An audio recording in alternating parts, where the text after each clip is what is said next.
Hello everybody and welcome back. Thank you very much for joining me. My name is Deborah Hatswell and you're listening to BBR Investigations.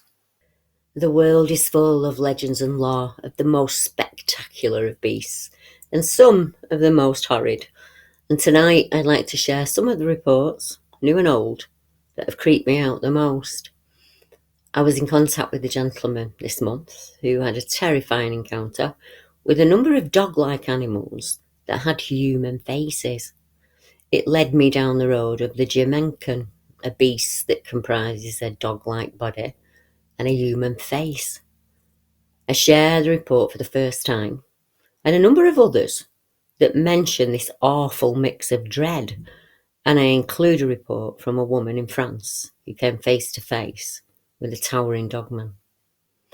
The first report I'm sharing tonight comes from the Swansea area of Wales and was shared with me via Facebook Messenger. I chatted with a witness via email and messenger, and when we covered all of the experiences he'd had, I shared some reports that I felt were possibly similar. He saw what he described as several small dogs with human faces, and his original message said, "Hi Deborah, can you help or explain? I feel so stupid explaining this. When I was around 23, 24, I saw something I've never been able to explain logically or fathom out what the creatures I saw were. I'm only asking, and I've asked other people, and nobody's ever given me a definitive answer. I grew up on a farm in Swansea in Wales. I used to date a girl and I was late getting home one night, which was too late, and it would have set off every animal we had, and it'd alert my parents, to which I probably would have got my ass kicked badly. I dropped the girl I was seeing off about 2:30. It was a weeknight. And thought, I better not go in the house, I'll wake everyone up. So I decided to sleep close by in my car. It was around, I'd say, 5:30 a.m. I was parked up in a dead-end lane, no houses for probably 2 to 3 miles or anything other than me and the fields. I got out to pee. I'm in a lane, single-track lane, and there's no through roads, and many hundreds of years old, there are tracks and things. The lane overlooked the only thing I can describe as a valley. There's no life around other than me.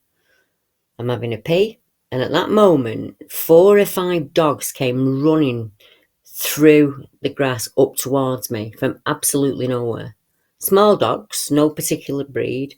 If any, I'd say they were almost Jack Russell sized, but they had human faces, and they were coming towards me. I lived on that land, and we owned all the land around it, with only my family having access to it. And I don't see how they could be anybody else's dogs. And if they were normal dogs, they should have set my dogs off barking down the road. I was that frightened I almost fainted. I felt my heart almost stop. I've never been able to get any form of explanation about what happened that day. Do you know if anything like this is happening to anyone else at all? As all these years later, I'm still haunted by it. I asked our witness what was on the land where he was, and he said, "There's an old building on the land there, but it's long ago ruined. All that's left is a few outlines of the stone. It's almost exactly where I was, and as I said, it were a dwelling, but a few hundred years ago now, and there were only a few stones left." Can you imagine that? Standing in the field at 5:30 in the morning and you're confronted by dogs that come running at you, and those dogs have got human faces. Oh, I couldn't find a definitive match where another witness had said it was a dog with a human face in the UK, but I have found some of the cases. But there is one in Bampton that happened in 1995, and it came from a chap called Tam. And he said, "My wife and I saw something on the edge of Exmoor about 20 years ago. And even with my knowledge of cryptids, we still haven't been able to explain what they were. These animals, for want of a better word, walked across the road in front of our car. They were down on 4 legs. They were kind of a sandy colour. And they were huge. Really big and bushy round about the shoulders. Like hyenas maybe, but even that doesn't fit. These things were much bigger. It wasn't a big cat, a dog or a wolf. I didn't get a look at its face, but there didn't seem to be any muzzle or snout. It seemed flat almost in the way a human's face is. At first sight, I thought they were lions, but when I thought about it, they were totally different in appearance. I saw no tail, no muzzle, no mane as such, just a really weird flat face. They didn't resemble a cat or a dog or another animal, to be honest. The size stood out to me as they were really big. They were huge, in fact. I was driving at the time from Bampton. It was December 1995, and I stopped the car. I looked back, and they were gone. They just walked right across the road in front of us. They didn't show any fear. We just looked at each other, and we both said at the same time, "Did you see that?" In the area of Pebworth, 4 years earlier, 1991, a witness made a report because she'd seen something really strange when she was out walking the dog in the Cotswolds, and she said, "I had a strange encounter once in the Cotswolds countryside. I was walking the dog, just strolling along the fields and lanes, when a large animal decided it was coming to see me. Well, I should say, that's how it felt at the time. We just stood there, looking at each other from afar for some time, and my dogs had run on ahead. And as this thing loped towards me, I was suddenly afraid. I wanted to back up, so I called my dogs who came running. And they are just two small fox terriers, but they were enough that the animal changed direction and ran off. I don't know what the animal I saw was. I couldn't place it. It almost resembled a rather large ginger dog. As I was walking, it felt like I was being observed from the tree line. I kept looking around trying to spot what was making me feel this way. Afterwards, I realised it was watching me from a couple of fields away. This was when I'd sensed it, and I knew that we were being watched. I stood there for some time looking for the watcher.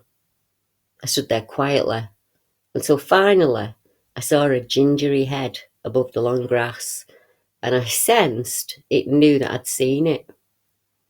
I couldn't think what it was, and we stared at each other for some time, just sort of communing, I suppose, until it decided to lope towards me. As it approached, of course, I suddenly realised just how big it was. And that's when I decided I'd like to be in a safer environment when it finally got to me. It was when it saw my dogs that it just veered off and changed course. I felt it had trusted me and I'd let it down, to be honest. I still can't identify what sort of animal it was. There's a lot of talk of a black panther, but what I saw definitely wasn't black. There is one account of a sandy brown animal. People have said he's a lynx, which might fit the bill. I'd hazard a guess, as I said, it was about 91 when I saw this strange creature. It sends a chill down my back that I walk my dogs round there most days and never saw another soul. And I particularly liked it when it was misty, and boy does it get misty down there. My overall feeling was that it wasn't a cat. It looked more like a very big dog, and a thin, flat face, not like an animal. It's strange that a wild animal would want to come to me and all. Enough that it would come out of cover to get closer to me and then be scared off by two small dogs. This thing never rose up or anything. It stayed on four legs at all times. As I said, I couldn't find anything else in England where the witness had described a dog's body and a human face. But I did come across a Japanese legend of the Jinmenken. But that is no ordinary dog. It is said to be a horrifying beast, 4 legs, that has a human face. The Jinmenken has the body of a dog, but it has a human head, complete with a set of human teeth. Oh my goodness. The Jinmenken is said to be a scientific hybrid experiment gone wrong, which would explain possibly the way that it looks. Another theory states that it's the ghost of a man who died on the highway. Apparently, he was walking his dog at the same time when he died, and they merged together, and hence you have the Jinmenken. It is often said that it likes to be left alone, and will even tell you so with its own voice, and it is often seen rummaging through rubbish for food as it wanders about in the dark. Now, there have been reported sightings of the legendary creature even today. The Jinmenken became widely rumoured around about 1990, pops into popular culture. But there is actually a story that there were human-faced dogs in the Edo period as well in Japan, and there are many stories about human-faced creatures or ghosts. I found a reference to a human-faced dog when I was researching the tale of a captured wild woman who reminded me of the unfortunate Zana, a wild woman who was enslaved in Russia and whose descendants still live in the area today. John Greenleaf Whittier's book, The Supernaturalism of New England, is one that's a bit hard to read for me. He's a popular 19th century poet, and he was born in Haverhill in Massachusetts. And he was into his folklore and paranormal encounters. And he, like me, would collect these encounters and share them with other people. Some of these stories are easily categorized. So you've got witchcraft tales and, haunted houses, lucid dreams, that kind of thing. Whittier was told a story by his neighbour who was walking near Haverhill's Canozel Lake when she witnessed something otherworldly. She said it was a warm summer evening just at sunset, and she was startled by the appearance of a horse and cart, the kind used probably a century ago. The driver sat sternly erect with a fierce face, grasping the reins tightly and looking neither to the right or the left. And behind the cart, apparently lashed to it, was a woman of gigantic size, her countenance convulsed with a blended expression of rage and agony. These are his words, not mine, by the way. Writhing and struggling. Her head, neck, feet and arms were naked, and she had wild locks of grey hair that streamed back from the temples of her head and cascaded down her body. And she was dragged down the street and disappeared at the margin of the pond. Now, Whittier doesn't include any other information on that story, but I read on because obviously I was hoping that he would pick up that story up at a point, and he didn't. But he included in his next story a report that kind of stood out to me, and it was told to him by his friend. And he said his friend encountered something creepy in Haverhill. He was standing one moonlit evening on a bridge that crosses the little river. Suddenly, he became aware of a strange feeling, as if something terrible was near at hand, and then terror crept up over him. I knew, he said, that something bad and frightful was behind me. I felt it. And when I did look around, there on the bridge, within a few paces of me, there was a huge black dog, and it was just sitting there. But it had the face of a man, a human face, if ever I saw one, and I could see it clearly, turned up in the moonlight. It remained just long enough to give me a clear view of it, and then it vanished. And ever since, when I think of Satan, I call to mind the dogman on the bridge. Now that is an unnerving little story, and it sounds more like a description from a nightmare than something encountered in walking life. Was the dog creature the devil? I mean, I highly doubt that. Was it a vision? Was it something else? I don't know. Whittier doesn't provide any theories or anything like that. He doesn't go into detail in the cases, so it's very small, what would you call it, pool of information that's there. But if you dig deep enough, you do find other stories that are similar. And there was a report that took place in England, in Northampton, and it was shared by a chap called Simon Sherwood. When he was around 3 to 5 years old, he said he woke up to the sound of feet. He said, I looked up thinking it was my dog, but to my terror, I saw a massive black animal, probably with horns or maybe ears, and it was galloping along the landing towards my bedroom. I tried to scream, but I found it impossible. Nothing came out. The creature's eyes were bright yellow and as big as saucers. The animal got to my bedroom door and then it vanished as quick as it had appeared. I then managed to scream and my mum came in to calm me down.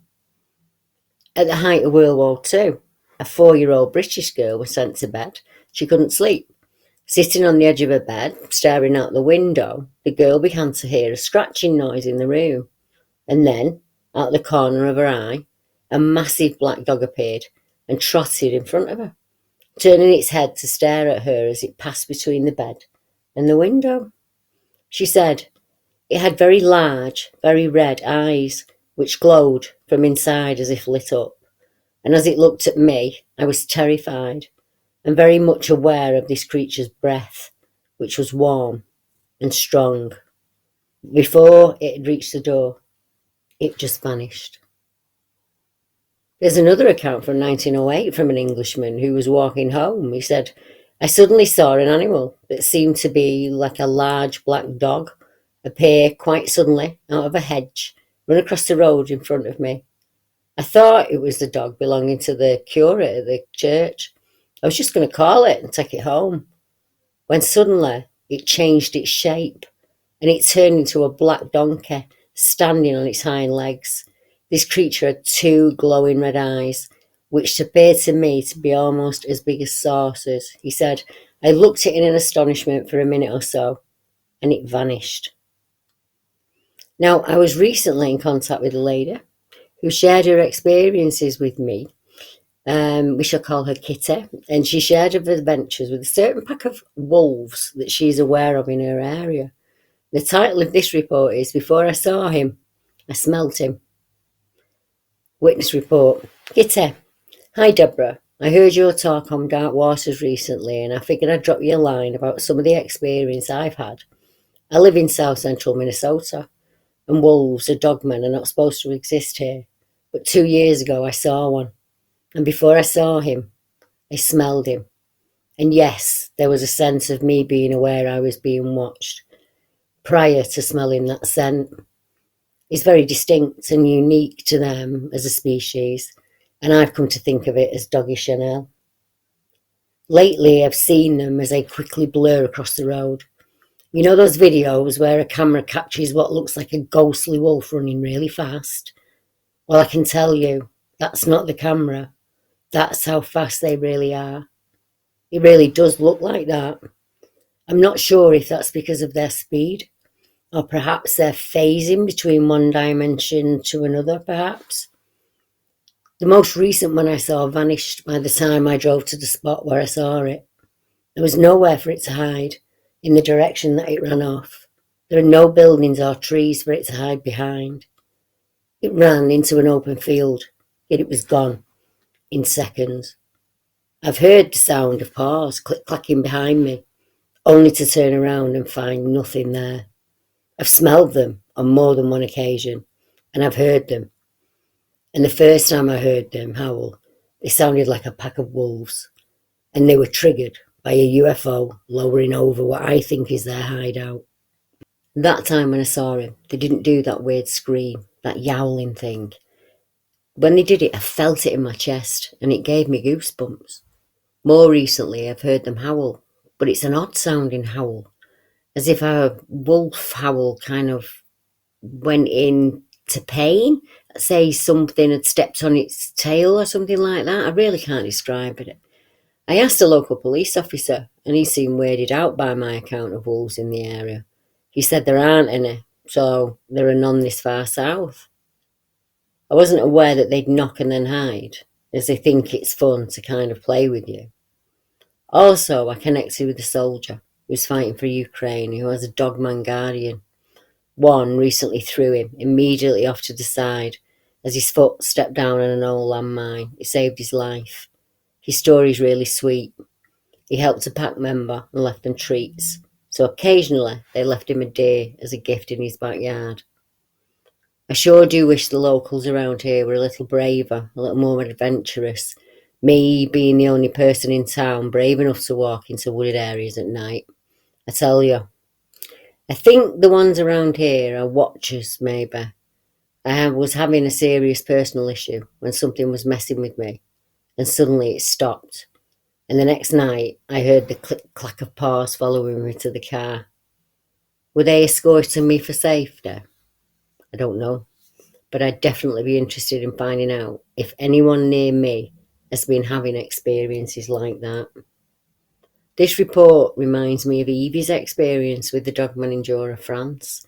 I've only ever shared one of Evie's encounters, so tonight I'll bring you up to date on, honestly, what I would describe as terrifying. Evie starts off by saying, Hi Deb, I'm sorry for my poor English. I'm French and English is my second language. I'll do my best with this story. I'd like to share what happened to me in April of 2017. It was the end of the afternoon and the light was good. I decided to take a little walk into the forest with a friend of mine and my dog. We chose a place where I parked my car and we began to walk in. It didn't take long before I began to feel nervous. And as we were walking, we heard a horrible noise. It sounded like doves, but they weren't singing. It sounded like they were screaming. It was the first time I've heard this noise. I laughed nervously and said to my friend, I feel like they don't want us in this forest for some reason. We pushed on and the path was wide and we went down to go further. And suddenly I noticed something moving down the track to the side of us. I realised it was an animal and I thought it was a large dog. The colour was very black. I was upset and I told my friend I'd rather go back to the car. I didn't want my little dog to cross what I thought was a big dog off leash. Luckily mine was on the leash, so I picked him up and started to turn around and return to the car. But my friend stayed and watched to see if she could place this road dog without an owner. I was waiting for a few minutes when I heard my friend scream, Evie, run, run. Without looking back, I just picked up the pace and arrived out of breath at the car.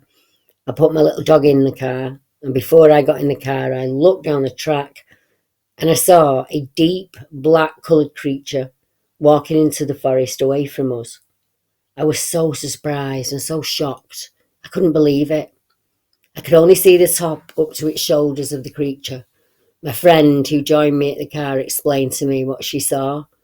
She said this creature moved by slipping at high speeds along the alley. And the way she described it was it would go from one foot to the next, one foot to the next, almost like someone skating or skiing. She said that it kept itself over 2 meters away from her at all times, and it was probably about 2 meters tall. We couldn't see its eyes. She said the creature stopped when my friend saw it. They looked at each other for a few seconds, and then the creature decided to turn into the wood. My friend told me she had a dog's head, and her ears were down. The creature had a muscular body and thighs that were covered with deep black hair, and we were very shocked and thought about the event even to this next week. We decided to go back to the forest and see if there was an explanation to all of this, but we didn't notice anything strange that time. And then I told my friend we should try to go back to this place before nightfall. So we did this 2 weeks ago. And it's strange, you see, because when we got out of the car on that evening, it was immediately felt like something was wrong. The atmosphere was very different. There was complete silence. I began to walk, and after a few minutes, I felt anxious again. I decided to go back. My friend tried to push on into the trees, but she also came back running. The creature was there again. She, Evie always calls her she, was standing in the woods looking at us. Thankfully, I'd not seen the creature this time. We would like to be courageous enough to take a picture and know that we are not the only ones to have seen this dogman. So I'm going to tell some friends to be careful if they decide to go into the forest, especially at night. This forest is abnormally silent. As I do with everybody that comes forward, when Evie was comfortable with me, I asked her if she'd ever experienced anything else unusual or unexplained, either in this area of the forest or at another point in time in her life. And she said, this is not the first time I've had a strange meeting in the forest, although I saw what I would now call a dogman when I was a young girl, but back then I didn't know what it was called. She said the next events date back to 7-8 years ago in August. And she said, although I've never heard of the name dogman until a few years ago, I must tell you that I've always loved nature, always loved being in the fields. I always went to the woods a lot, even as a kid. But that year, while I was going to fetch mushrooms, I felt uncomfortable without understanding why. So what Evie's telling us there is she's had another experience about 7 or 8 years ago. And I chatted to her in 2019, so let's put that maybe 9 or 10 years ago. And she said, Several times I was picking mushrooms and I went back to the car, and unusually for me, I'd be running, and I just couldn't understand why. I'm usually really comfortable in the woods. She said I had a talk to myself, and I thought maybe I'm just confused, maybe something's throwing me off. She said, and then I realised what was bothering me. It was the complete silence. It was the middle of summer. I should have been hearing birds. One morning, she said, I arrived early and got on the same trail, and I saw a black mass at the end of the trail, and I thought it was a tree stump. So I continued to saw out looking for mushrooms and gradually moved closer to the tree stump. When I looked up, my heart started thumping so hard, I felt like I could hear it outside my chest.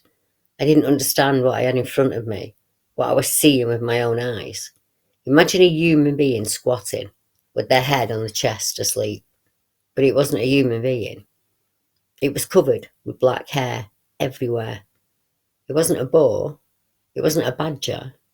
I didn't understand what it was, as I'd never felt such a feeling of panic before in my life. I couldn't understand what was going on.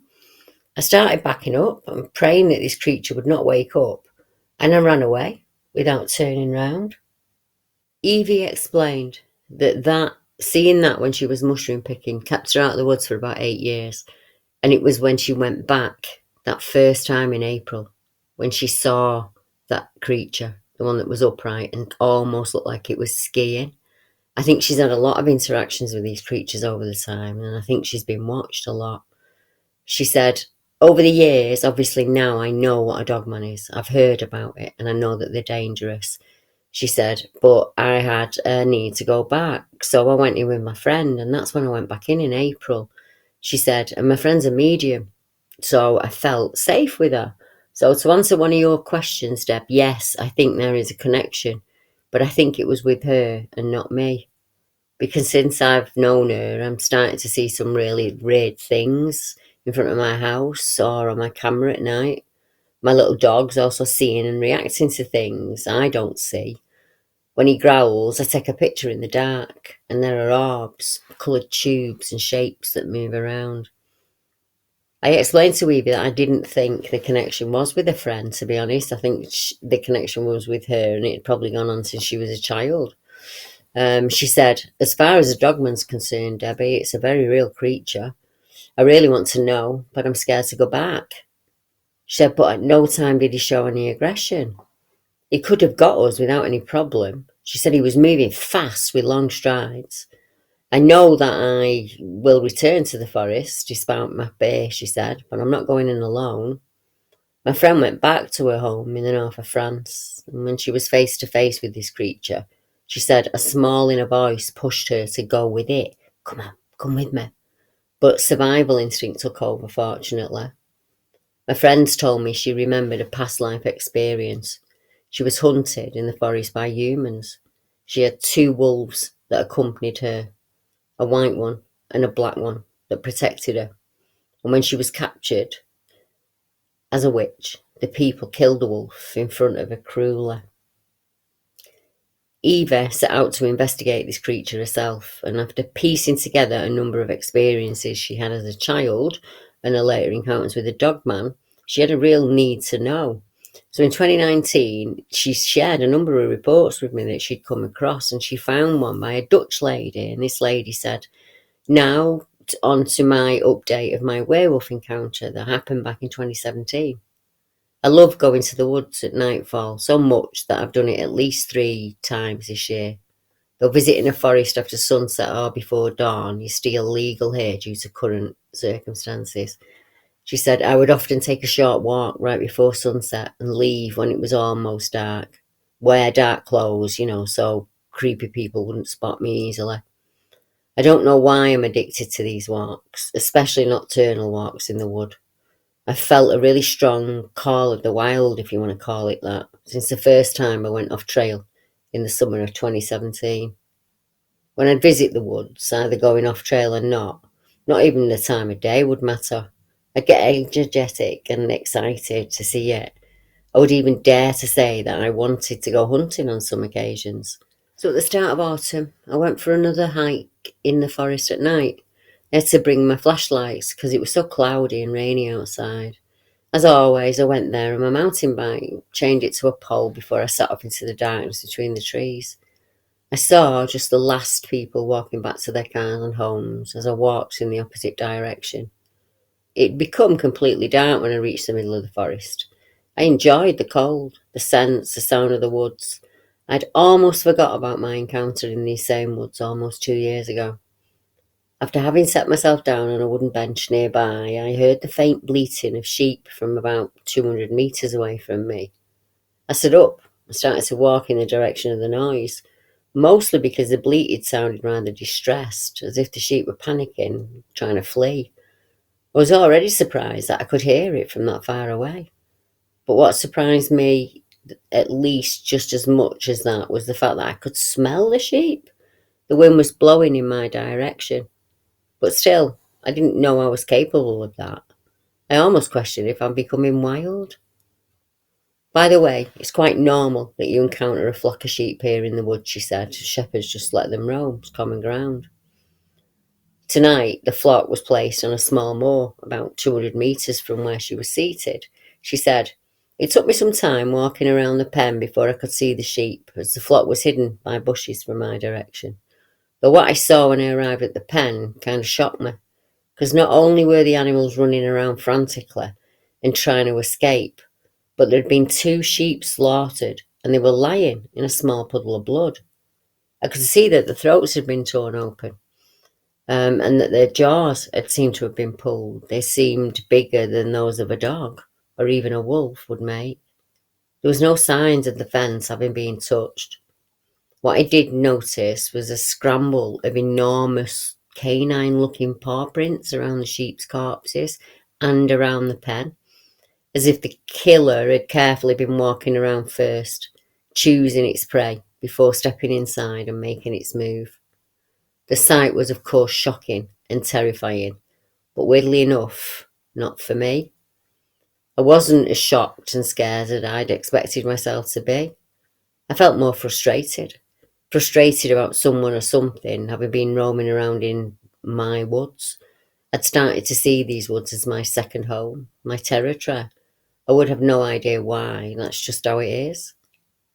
As much as I am a reckless idiot, I decided to follow the tracks out of curiosity to see who or what had made them. If I wouldn't have known better, I should have stayed in the woods.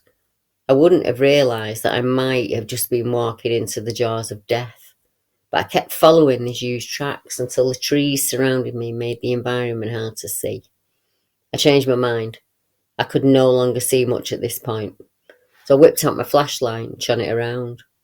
When as I turned the flashlight, I became aware of a strong smell, a really strong odour, and I directed my flashlight towards where this odour was coming from. And what I saw at first were eyes. Golden yellow eyes, about 4 feet above the ground. Now this already meant that whatever it was much bigger than a dog or a wolf. And I froze as the beast stepped closer. And at this moment, I could make out its face and the front view of its body. It seemed to be a wolf, though in proportion slightly bigger and sturdier than a normal wolf. Its fur was dark on its back, lighter on its belly, and it even seemed to have short, dark mane on its neck. The animal appeared to be staring at me cautiously, but it didn't seem to be aggressive. From the blood on its snout, I could tell that this must have been the beast that had killed these sheep. And now I'm scared. I'm on the edge of the woods and I'm cautious. It was not like I stood much of a chance against a wolf with huge teeth and claws, but till now, my intuition told me to fight rather than flight. The reason for this was probably because I saw the woods as mine, and this beast was the intruder. Still showing me no aggression, the creature came closer, until it stood about 5 metres away from me. And then it rose up and stood on its hind legs, like a bear, now towering over me at about 7 feet in height. I felt the hairs on the back of my neck stand up, and I took a more sturdy defensive stance, not showing the beast how much it would frighten me. It sniffed the air around me and it quirked his ears as if it was listening or deciding what to do. I read somewhere that if you make yourself appear big and dangerous when you're faced with a predator, there's a less chance that it will try, not to get you. So for a human, I might not really be very intimidating, but I just put this standoffish attitude on, and I stood there. But this thing was unbelievable. It just looked down at me, and I'm 6'3". Still, I tried to make the best of it, and I attempted to look calm, not scared, which to my surprise seemed to work. The wolf stepped backwards slightly, broke eye contact with me if it was rethinking its encounter. I took a tiny step forward and tried to look defensive, and it stepped back, and that made me breathe in deeply. And then I said, in my most intimidating voice, "These are my woods. Get out." And I am genuinely surprised that this worked. It turned its head away from me, it growled softly, and then it just left. As soon as I could no longer see it, or hear it, or smell it, I just fell to pieces. And only now I started shivering. I'm shivering on my feet as the realisation just hits you, doesn't it? What I've just been up against. It was such a beautiful, yet haunting experience.